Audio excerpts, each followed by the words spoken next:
For those of you who attended grade school in the early 2000s or are at least 30 years old today, you can understand or even experience secondhand what I'm about to tell you about. The pyramid of popularity in grade schools was far closer to the Disney movies than it is today. The school's star quarterback or wide receivers are guaranteed under a non-existent oath to be some of the most popular people in the school. If you had the looks, the wits, or the athletic talent, you were at the very top of the pyramid. However, if you lacked these qualities, more often than not, you did not share the same level of popularity. In fact, if you dared to like the thing we refer to today as anime, you were looked upon like a cockroach stuck to a brick wall. Anime was seen as something only belonging in Japan, and anyone who took it seriously in the West was nothing more than someone you should stay 100 feet away from. Such was the fate any anime fan befell before during YouTube became a thing. The internet was no kinder to you, as whether or not you were more of a casual watcher of anime, you fell under the same branch as the 40-year-old man who hasn't showered in 2 weeks and cuddles with his Bulma body pillow every night. Predetermined narratives constructed by those who watched the Filthy Frank video on Weeaboos did no good in salvaging the reputation of the standard anime fan. However, over the course of the next 10 years, the vitriol the public once held toward anime suddenly turned into acceptance, and then curiosity, and now mainstream. Anime now is as popular, or in some cases, even more popular than most Western media. Shows like Dragon Ball and One Piece are as significant in Western culture today as SpongeBob. Over time, anime seeped its way into every other source of entertainment, and that of course includes sports. Professional leagues have been trying to mend the connection between younger audiences in their respective sports leagues, and what better way to do that than to combine two massively growing media conglomerates. Just in the past 2 years alone, the US has seen several massive collaborations with anime and sports. One Piece and the LA Rams merging together for an entire day, the LA Dodgers teaming up with Demon Slayer for a game night, several prominent college basketball teams forming an agreement with Learfield for a massive collaboration too. The Rutgers band playing the original One Piece theme will always be a surreal experience to witness. Hell, it isn't just anime either. The exponential rise in VTubers paved the way for them to also get collabs, like Gargura appearing at Dodger Stadium.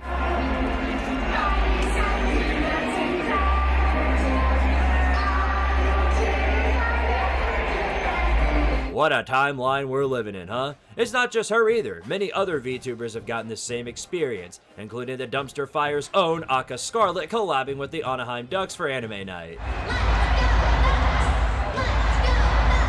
As I often say, welcome to the current year. One of the most entertaining partnerships was the MLB's collaboration with anime artists where they turned famous baseball players like Aaron Judge into a daggum anime short. Now he doesn't just appear on your screen in unwanted multi-views during college football conference games. Regardless, this uprise in the shift of culture of sports has brought an entire new fan base of people who otherwise wouldn't care about sports. Whether intentional or not, the shift is happening. And probably the most recent prominent culture shock has to do with the newest worldwide phenomenon starring horse girls who run the race and sing the song, Uma Musume.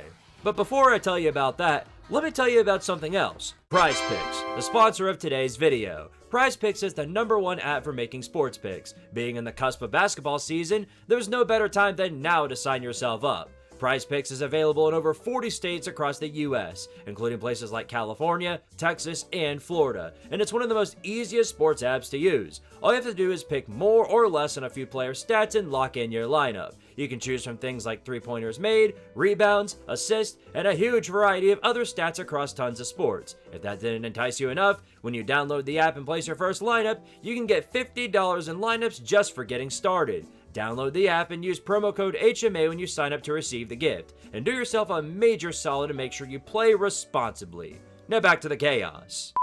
Uma Musume, as I previously mentioned, an anime about horse girls who race each other and are also idols who sing. Each girl is based on an actual famous racehorse with tons of history behind each one. I personally never watched the anime, but it's on the list next to my 100 romance animes I've yet to touch. While it didn't garner popularity instantly, that changed with the global release of the video game based on the anime itself, where rather than watching the girls train for races, you do the training yourself, and that includes sometimes getting drop-kicked half to death by Goldship. It's far more forgiving than EA College Football, that for sure I can say. This game's reached to global audiences crafted together one of the newest sources of entertainment. Along with the shit ton of memes it came with was also the connections it made, and ironically enough, one of the greatest connections it had was to the NFL, because when the global uprising of the game on mobile and PC occurred, so did something else. Broncos country, let's ride. The Denver Broncos sucked before 2025. They're still trying to omit the Russell Wilson years from their mind and failing dramatically. But when Sean Payton made the decision to rebuild the team to surround the flagship known as Bojangle Knicks, suddenly everything changed. Denver went from a fraudulent franchise to the AFC West champion. Bow-time hitting record numbers and leading them to 11 straight wins during the regular season carved the way for the Broncos to get back to the playoffs. The young uprising talent plus the elite offensive line made Denver's offense suddenly one of the most lethal in the entire league. Plus the defense had some idea of where they were on the field, and it led to a 14-3 season, tying their best record in history. Many credit Patrick Surtain for leading the Broncos to this phenomenal record, but like with the Patriots and their little pretty pink unicorn-ass schedule, there might have been another factor at play. Something awoke from within the Uma Musume and NFL fan bases alike, when the two worlds collided, of course. Anime cosplayers that we will refer to as Despair and Kyo began a revolution from within Broncos country. Their support in particular opened the floodgates for the Uma community to adopt the Broncos as their unofficial team. It led to memes, cosplays at the games, aura edits from the community, and even the Broncos fans in return welcoming the Uma community with open arms. Part of that is probably due to the possibility that this new absorption of horse girls did to the team what the referees do to the Georgia Bulldogs. Made them stronger. Not only did Denver waltz into the playoffs as the 1 seed in the AFC, they didn't succumb to the curse. By sheer will, the Denver Broncos held back Josh Allen and the Buffalo Bills for a spot in the AFC Championship. But unfortunately, anime or not, the injury bug cares not for horses. Taking out Bo Nix for the remainder of the season, Denver would have to rely on another former Auburn guy in Jarrett Stidham and Cheese Sandwich, and despite the defense literally carrying the entire game, it still wasn't a good enough effort, and Denver's season came to a close in a blizzard of chaos against the New England Patriots. But as divine fate would have it, the Broncos weren't the only ones to embrace that of the Uma.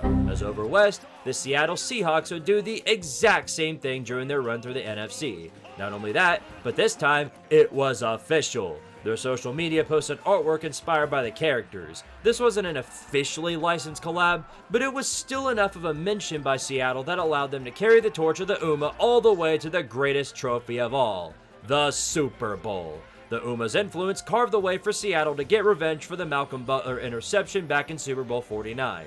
And if you don't believe it was Uma Musume that carved this path for them, then you believe Sam Darnold did it. Here we are now in the spring of 2026, and Uma Musume has become one of the most memed animes and overall pieces of cinema in the current year, and it never stops winning. It won Sports Anime of the Year, as well as Best Mobile Game in the 2025 Game Awards. But what's more impressive, winning at the Game Awards or helping Mike McDonald win a Super Bowl? I guess we'll never know. But with Uma Musume's influence on this previous season, it's opened the gateway for anime fans to become one with the sports fans, so we can all suffer together. I'm gonna be forced to play this game someday, aren't I? Probably. See you next time. Power to Tardaria!